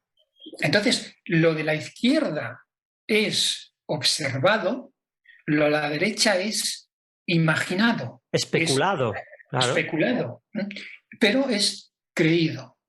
¿Por qué? Porque la selección natural sí que es un mecanismo, entonces ahí te confunden, ¿no? Claro. Hoy en día sabemos que todo órgano tiene su representación en el genoma. ¿Qué quiere decir? Esto nunca lo supo Darwin, ni los darwinistas, ni los que escribieron la teoría de la evolución. Hoy en día sí sabemos que si yo tengo un estómago es porque dentro de mi genoma está explicado cómo construir un estómago. Y si tengo un corazón, lo mismo. Y la célula no tiene estómago ni tiene corazón, porque dentro de su genoma, dentro de su ADN, no se está explicado cómo fabricar. Lo que sucede es que los seres vivos nos construimos siguiendo unas instrucciones, igual que una receta de cocina, ¿no? Para construir este pastel, para crear este pastel, ¿qué tengo que hacer? Voy al libro de recetas. En el libro de recetas tengo el capítulo 12, que se dice preparar un pastel. ¿Y qué dice en el capítulo 12? Dice, paso 1, haz esto y aquello. Paso 2, hacer esto y aquello. Paso 3, hacer esto y aquello. Yo sigo los plazos, los pasos, recombino los ingredientes y al final tengo un pastel. Pero creo que es que el pastel existe en dos formas distintas. El que yo me voy a comer y la receta. El que yo me voy a comer se llama fenotipo y la receta se llama genotipo. Y ambas, en biología, y ambas son el pastel. El pastel es el objeto que me como, pero también las instrucciones escritas para formarlo. Vamos, tú te has comprado una vez un manual, un mueble en IKEA, ¿no? Cuando te compras un mueble en IKEA, ¿qué te dan? No te dan el mueble, te dan las piezas y el manual de montaje, ¿vale? Entonces yo cojo el manual de montaje, capítulo 12, ensamblar la mesa. ¿Qué me dice el capítulo 12? Paso 1, hacer esto y aquello. Paso 2, hacer esto y aquello. Paso 3, hacer... ¿Qué es la mesa? La mesa es el resultado de seguir unas instrucciones escritas, igual que el pastel. Claro. Bueno, pues lo mismo sucede con los seres vivos. Un órgano, en este caso un corazón, se construye siguiendo unas instrucciones escritas, no en una receta ni en un manual de instrucciones de IKEA, sino en el genoma de la especie. Entonces, en el genoma, en mi ADN, en todas mis células, pues hay un sitio, capítulo 12, ¿no? Estoy inventando, ¿vale? No hay capítulos. Sí, sí. ¿Vale? Capítulo 12, ensamblar el corazón. Y ahí se dice, paso 1, hacer esto y aquello. Paso 2, hacer esto y aquello. Paso 3, hacer esto y aquello. Y dentro del vientre de mi madre, una serie de maquinitas obedecieron estas instrucciones y formaron mi corazón. De hecho, lo están formando hoy en día, porque las células de mi corazón al cabo de un tiempo mueren y hay que reemplazarlas, y para reemplazarlas se utilizan estas instrucciones. De hecho, todos nosotros nos pasamos el día y la noche obedeciendo estas instrucciones que hay dentro de nuestro genoma para fabricar nuevas células que mueren constantemente en nuestro cuerpo. De hecho, vivir es ensamblar nuestro cuerpo constantemente. Estamos constantes, somos seres vivos porque conseguimos constantemente seguir estas instrucciones. Es decir, todos los órganos de todos los seres vivos, del hongo, de la mariposa, del anaclán, del rinoceronte, todos se construyen siguiendo unas instrucciones escritas en el ADN de su especie. Esto no lo sabían quienes escribieron la teoría de la evolución. Para ellos observaron la microevolución y se dijeron, pues ya está. Una rana, tú dejas a una rana durante muchos años y al final se convierten en un hombre. Y eso se llama macroevolución. Pero claro, ¿de dónde saca la rana? Claro. Tú tienes una rana que es un anfibio y quieres transformarla, qué sé yo, en un príncipe, que es un mamífero. ¿Cómo se hace para transformar una rana en un príncipe? Y yo cuando explico esto en las iglesias siempre un beso. No sé de dónde sacan la historia esa de que si le das un beso a una rana se transforma en un mamífero. No es así. En biología, por muchos besos que le des a una rana, no la transformarás nunca en un príncipe. Porque el príncipe tiene manos, y tiene cerebro, que no tiene... bueno, sí, también la rana tendrá cerebro. En fin, tiene una serie de órganos que no son los de la rana. Y la rana es una rana porque dentro de su ADN se explica cómo construir el cuerpo de una rana.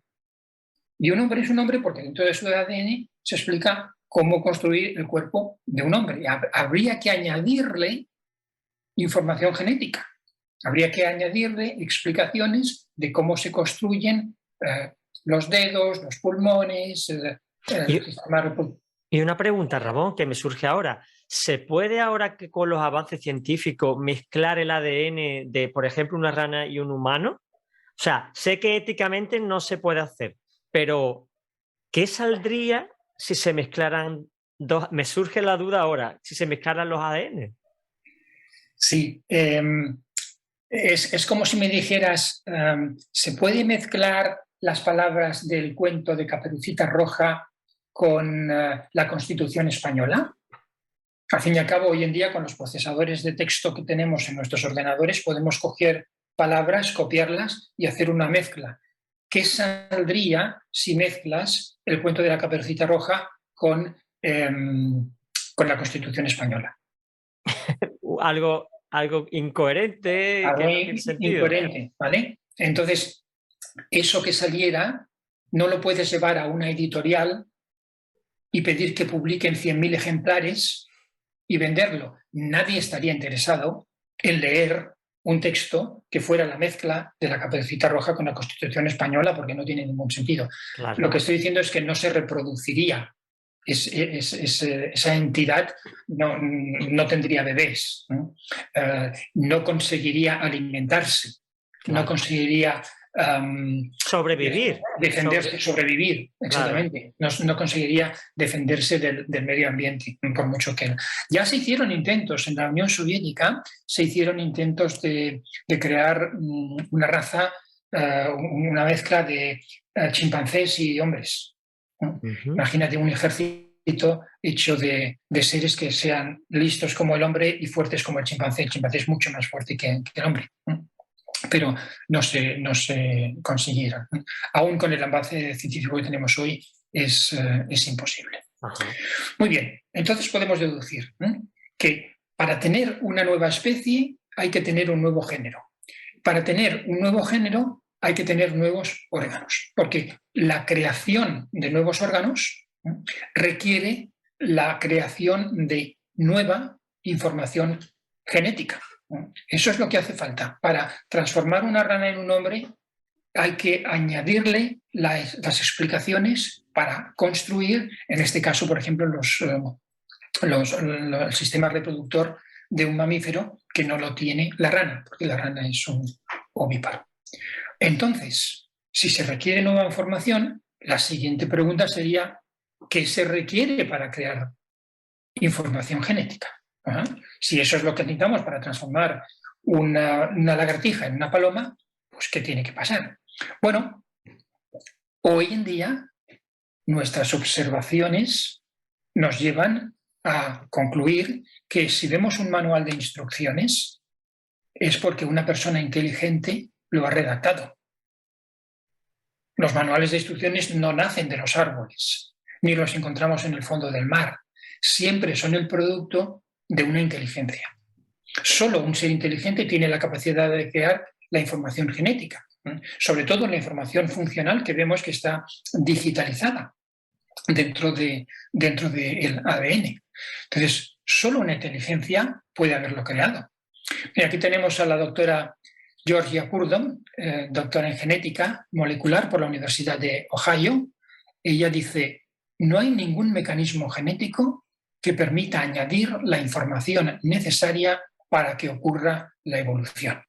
No hay ningún mecanismo ni genético, ni, aunque lo llames evolutivo, aunque la selección natural, ningún mecanismo. Todo lo que vemos es variaciones dentro de las características que ya están presentes previamente. Todo lo que vemos es microevolución, porque ningún mecanismo, la selección natural, no añade nueva información. ¿Y esta mujer es evolucionista?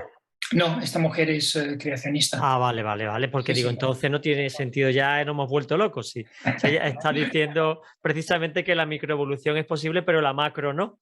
Claro, sí. No, esta mujer es una científica creacionista, trabaja... hace unos años estuve hablando con ella, fui a visitar a este equipo científico a Cincinnati, fui con mi hija, estuvimos una semana y estuve una hora hablando con la doctora Purdom y con otros científicos. Sí. Tienen un museo que se llama el Museo de la Creación y ella da charlas ella y otros científicos dan charlas en ese museo. Qué bueno. Es decir, los mecanismos genéticos, la selección natural y otros. Hay otros mecanismos que no he mencionado por hacer las cosas sencillas, pero son otros mecanismos que no les dan tanto énfasis. Los evolucionistas no le dan tanto énfasis al efecto fundador y otras cosas parecidas. Los evolucionistas le dan mucho más énfasis a la selección natural, por eso he hablado de ella. Pero otros mecanismos similares no crean nuevos géneros, sino simplemente variaciones dentro de un género. Este hombre es Richard Dawkins. Dawkins es hoy en día el mayor defensor de la teoría de la evolución que hay sobre el planeta Tierra. En el siglo XX es como Darwin, como Darwin fue en el XIX, Dawkins es en el siglo XX. Bueno, pues hace unos años un amigo mío trabajaba para una organización creacionista, le hizo una entrevista y en esta entrevista, que está en YouTube, es una entrevista que está en YouTube, ahí a la izquierda he puesto la referencia. En esta entrevista le preguntó lo siguiente, ¿puede dar un ejemplo de una mutación genética o un proceso evolutivo en el que se pueda ver cómo se incrementa la información en el genoma? Porque esta es la clave. Esta es la clave del origen de las especies. Si sea lo que sea lo que creó las especies, incrementó la información, puso información dentro de nuestras células. Fuera un creador inteligente, fuera el Dios de la Biblia, fuera un proceso natural, sea quien fuere o lo que fuere, puso información dentro. Por lo tanto, usted, señor evolucionista, usted que es el mayor defensor de la selección natural que existe en el planeta, ¿puede darme un ejemplo? Entonces este hombre Este hombre miró al techo durante 18 segundos. 18 segundos. Cuando veas el vídeo, es larguísimo. En un vídeo, 18 segundos de mirar al techo. Y al acabar de los 18 segundos, dijo lo siguiente: ¿podemos parar aquí? Y ya está.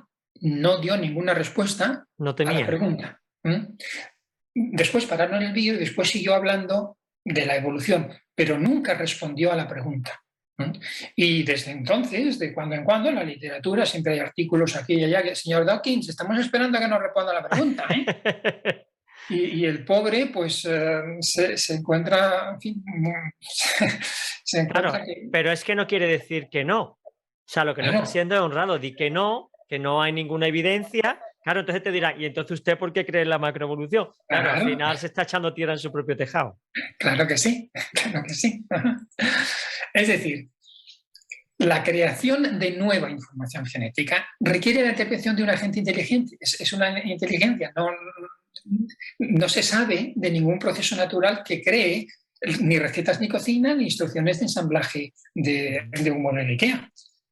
Toda esa información siempre procede de personas inteligentes que utilizan su inteligencia.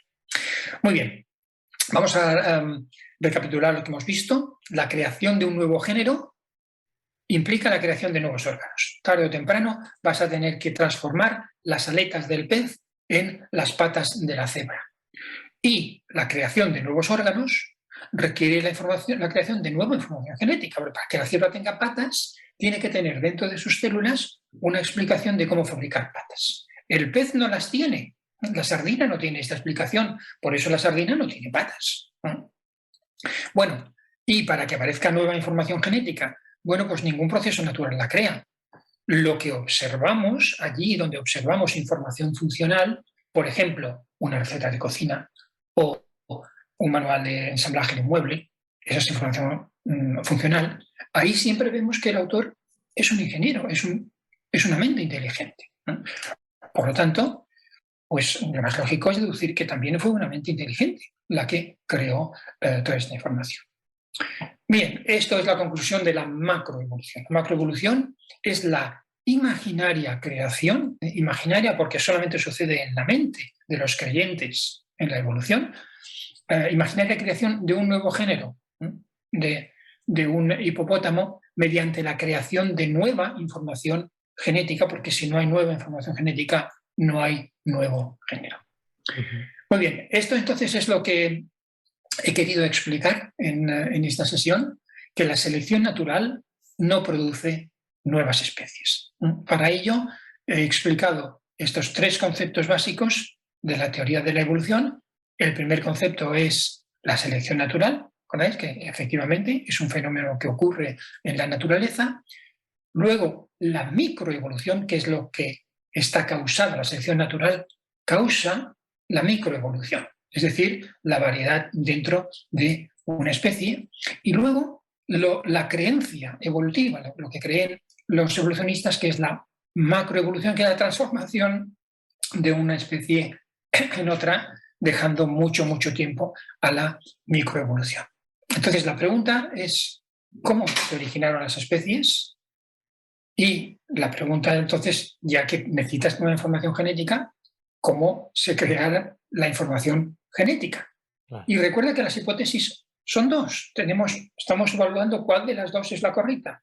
¿Es la naturaleza o es la inteligencia?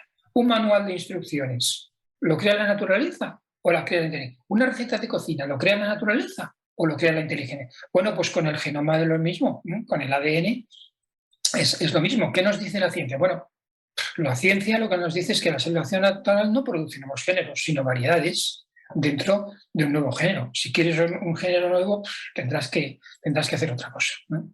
¿Recuerdas lo que dice el Salmo? Los cielos muestran la gloria de Dios. En realidad, la naturaleza en general muestra la gloria de Dios. Bueno, pues hoy hemos visto que la variabilidad dentro de un mismo género, producida por la recombinación de la información genética, muestra la gloria de Dios. Con eso lo que estamos viendo simplemente es que la ciencia muestra la gloria de Dios. ¿Qué quieres que te diga? Si estamos estudiando su creación, claro, o vemos su gloria, no podemos ver otra cosa. A la pregunta, qué causa originó las especies, tenemos que elegir entre la materia o la inteligencia, ¿no? Y la ciencia nos dice, bueno, vamos a repasar lo que vimos hace 2 sesiones. Hace 2 sesiones, cuando hablamos de la complejidad irreducible, vimos que la sofisticada complejidad de la maquinaria celular no puede haberse originado por procesos naturales. Y la vez pasada vimos que los seres vivos aparecieron repentinamente sobre la Tierra, con los fósiles, ¿te acuerdas? Y hoy hemos visto que la evolución no produce nuevos géneros, sino simplemente variaciones dentro del mismo género. Ahora, vamos a juzgar según las evidencias científicas. A la luz de la evidencia científica. ¿De qué evidencia? Bueno, pues de estas 3 evidencias. Que la maquinaria celular no puede haberse originado por procesos naturales, que los seres vivos aparecieron súbitamente con todos sus órganos formados y que la evolución, los mecanismos evolutivos como la selección natural, etc., no producen nuevos géneros, sino variaciones dentro de un género. A la luz de esta evidencia científica, ¿qué es más razonable creer? Aquí mi énfasis es en la razón, no en la fe.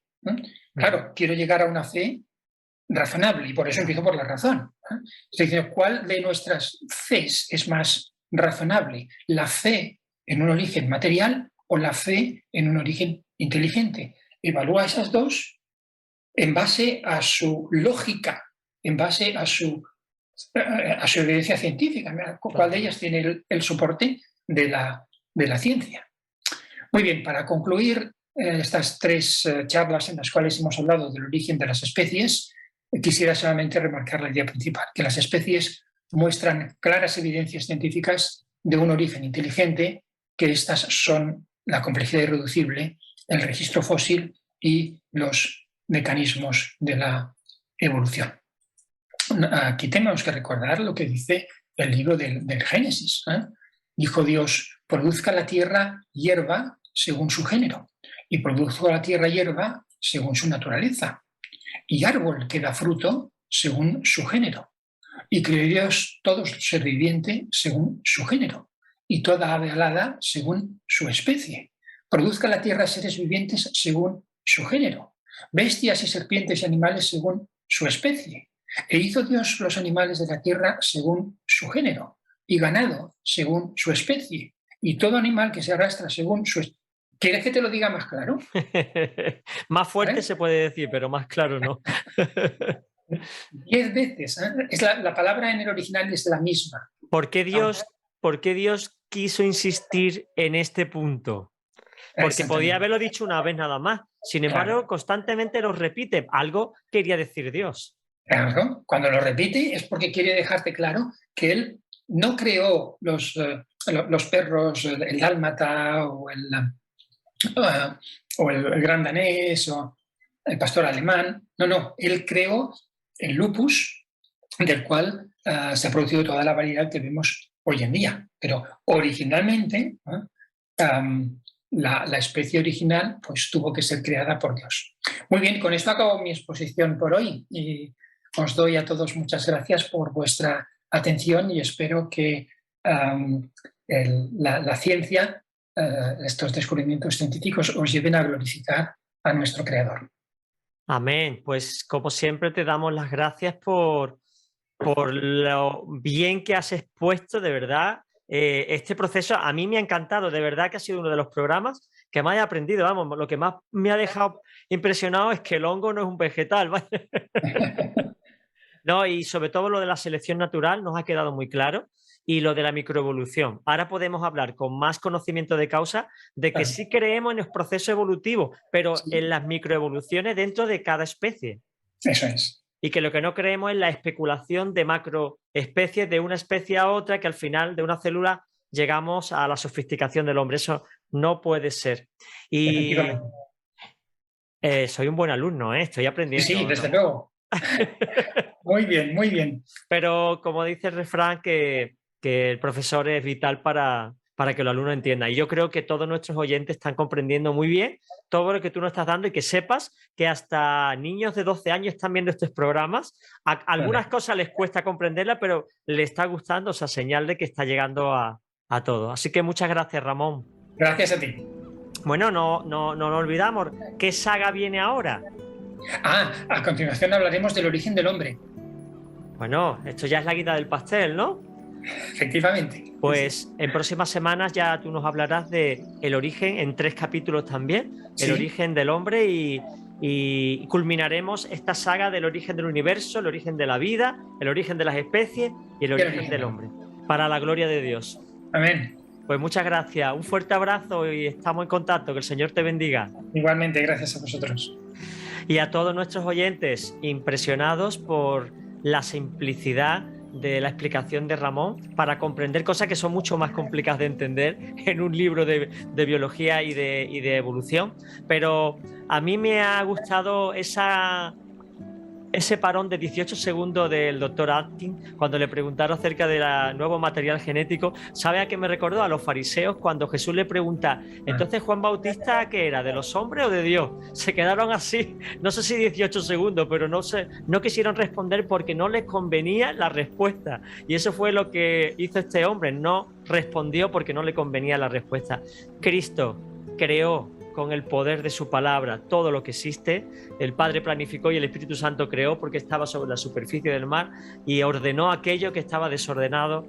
Todo tiene un proceso, Dios lo hizo de una manera sabia. En estos programas que ya llevamos abarcados nos está hablando el Señor de cómo ha surgido el proceso que tenemos hoy día, cómo Dios creó todo y cómo nosotros tenemos que mantener de la mejor manera posible lo que Dios ha creado. Así que cuídate, cuida tu cuerpo y, como dice la palabra, que todo nuestro ser, espíritu, alma y cuerpo permanezca irreprensible hasta la venida del Señor. Pues un fuerte abrazo. Ya sabes que puedes escuchar este programa en el canal de YouTube Iglesia del Monte, Proyecto Vida. También en la descripción del programa viene el canal de Ramón, creacionismo.net. Ahí puedes ver mucho material que el hermano comparte. Ya sabe que él es matemático y que trabaja en la Unión Europea. Si no recuerdo mal, en el departamento de estadística o algo así. Ya él nos lo confirmará la próxima semana. Y un fuerte abrazo, cuídate y que el Señor te bendiga mucho. Hasta pronto.